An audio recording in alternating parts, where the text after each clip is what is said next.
LIK love insurance company. Pradeep ரங்கநாதனோட முந்தைய 3 படங்கள் என்னதான் கிரிட்டிசிசம் பண்ணப்பட்டிருந்தாலும் படமா அதை பார்க்கறப்ப ஒரு என்டர்டெய்னிங்கா இருக்கும். என்டர்டெய்னிங் அப்படிங்கறத தாண்டி படத்துல பண்ணப்பட்ட காமெடிஸ், அப்புறம் படத்துல என்ன நடக்கும் அப்படின்னே தெரியாத மாதிரியான ஒரு ஃபேக்டர்ஸ் இருக்கும். இது எல்லாமே பிரதீப் ரங்கநாதனோட முந்தைய 3 படங்களை காப்பாத்துச்சு. ஆனா இந்த படத்தை காப்பாத்துச்சான்னு கேட்டா லவ் இன்சூரன்ஸ் கம்பெனி. நான் அதுக்கு வரேன். படம் நல்லா இல்லைன்னு முதல்ல சொல்லிட்டேன். எப்படி இந்த படத்தோட கதை என்ன அப்படிங்கறத நமக்கு ட்ரெய்லர்லயே சொல்லிட்டாங்க. இந்த படத்துல இவ்வளவுதான் கதை, இதுதான் நடக்க போகுதுன்னு நம்ம முன்கூட்டியே தெரிஞ்சுதான் படத்துக்குள்ள போயிருப்போம். அதை தாண்டி ஏதாவது படத்துல இருந்தாதான் படம் பார்க்கறதுக்கு இன்ட்ரெஸ்டா இருக்கும். அதை தாண்டி ஒன்னும் இல்லைங்கிறதே இங்க ஒரு நெகட்டிவ் தான். இதெல்லாம் எங்கேயோ பார்த்த மாதிரி இருக்கு, பட் வேறுன்னு தாங்க தெரியல. படத்தோட கதை 2040 நடக்குது. சரி, அதில் நிறைய இன்ட்ரெஸ்டிங்காக பண்ணியிருப்பாங்க, விஷுவலாக நிறைய பார்க்கலாம் அப்படின்னு நினச்சேன். பட் டோட்டலாகவே 4 செட்டு தான் போட்டிருக்காங்க. அதுக்குள்ளேயே தான் சுற்றி ரவுண்ட் அடிச்சிட்டு இருக்காங்க. நீங்கள் ட்ரெய்லரில் என்னென்னலாம் பார்த்தீங்களோ அது மட்டும் தான் படத்தில் இருக்கு. அதை தாண்டி ஒன்றுமே இல்லை.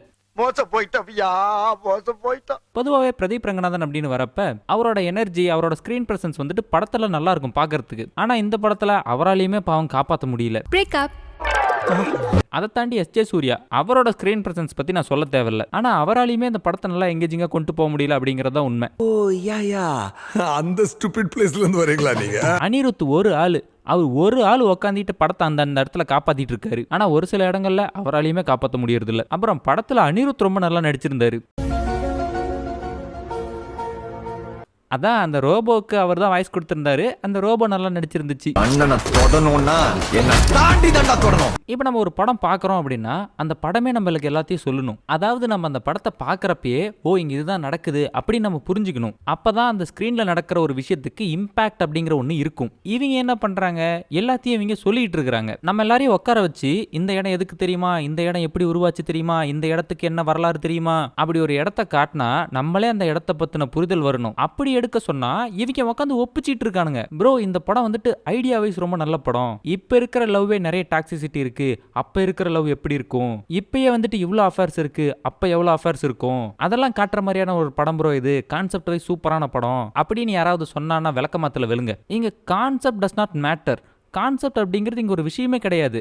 வாஸ்கோ ட காமா படம் கூட தான் நல்ல கான்செப்ட். கான்செப்ட் நல்லா இருந்தா மட்டும் பத்தாது, கதையும் நல்லா இருக்கணும். இந்த ஒரு ஸ்கொயர் ஃபீட் கரெக்டா இருந்தா சுத்தி இருக்கிற மொத்த ஏரியாவும் கரெக்டா தான் இருக்கும். கதை எங்கடா அப்படின்னு கேட்கற மாதிரி தான் இருக்குது. படத்தோட பாசிட்டிவ் அப்படின்னு வச்சுக்கிட்டோமா, இந்த படம் வந்துட்டு ஒரு ஃபியூச்சர்ல நடக்கிற படம். ஃபியூச்சர்ல என்ன நடக்கும் எப்படி நடக்கும்னு சொல்ல முடியாத காரணத்தினால நம்ம என்ன வேணா சொல்லலாம். அது எல்லாத்தையுமே ரசிக்கும்படி எடுத்துருக்கலாம். ஆனா அவங்க அதையும் பண்ணல. அதுவும் செகண்ட் ஹாஃப்ல ஒரு சீனு எஸ்.ஜே. சூர்யா வந்துட்டு பிரதீப் ரங்கநாதன் கிட்ட கெஞ்சற மாதிரி ஒரு சீனு. அதை எந்த அளவுக்கு மட்டமா எடுக்க முடியுமோ அந்த அளவுக்கு மட்டமா எடுத்து வச்சிருந்தாங்க. படத்துல இருக்கிற எல்லா கேரக்டருமே ரொம்ப மலுமுட்டித்தனமான கேரக்டரா இருக்கும். ஹீரோவோட அப்பா இவங்க மட்டும் கொஞ்சம் பிரில்லியண்டா இருப்பாங்க. அது மட்டும் இல்லாம ஹீரோவுக்கு ஒரு அக்கா, அந்த அக்கா எப்படி செத்துச்சுன்றதுக்கு ஒரு கதை சொன்னாங்க பாருங்க.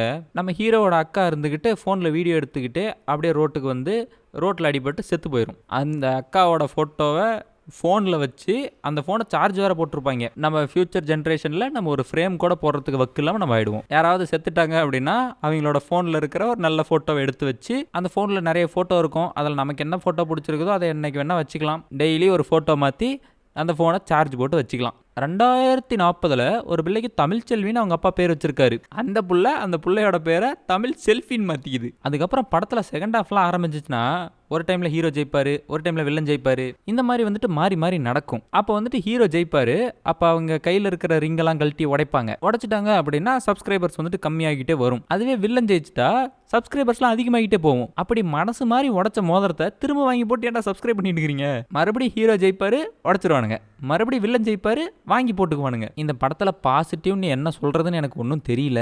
இந்த படத்தை பார்த்து தொலைஞ்சிட்டு ஒரு ரேண்ட் மாதிரி தான் நான் இந்த வீடியோவே போடுறேன். ரொம்பவே வந்துட்டு ஒரு போரிங்கான படமா தான் இந்த படத்தை வந்துட்டு ஃபீல் பண்ணேன். நான் பார்த்த தியேட்டர்லயும் பெருசா கூட்டம் இல்ல. படம் பாதியிலேயே பல பேர் எந்திரிச்சு போயிட்டு இருந்தாங்க. சரி, போர் அடிக்குதே அப்படின்னு சொல்லி படத்துக்கு போனா படம் இன்னும் போர் அடிக்குது. என்ன பண்றது? இந்த படம் எனக்கு போர் அடிக்காம போனுச்சு ப்ரோ, நல்லா தான் இருந்துச்சுன்னு சொல்ற ஆளா நீங்க இருந்தீங்கன்னா இந்த படத்தை விட போர் அடிக்கிற லைஃப் நீங்க வாழ்ந்துட்டு இருக்கிறீங்கன்னு அர்த்தம்.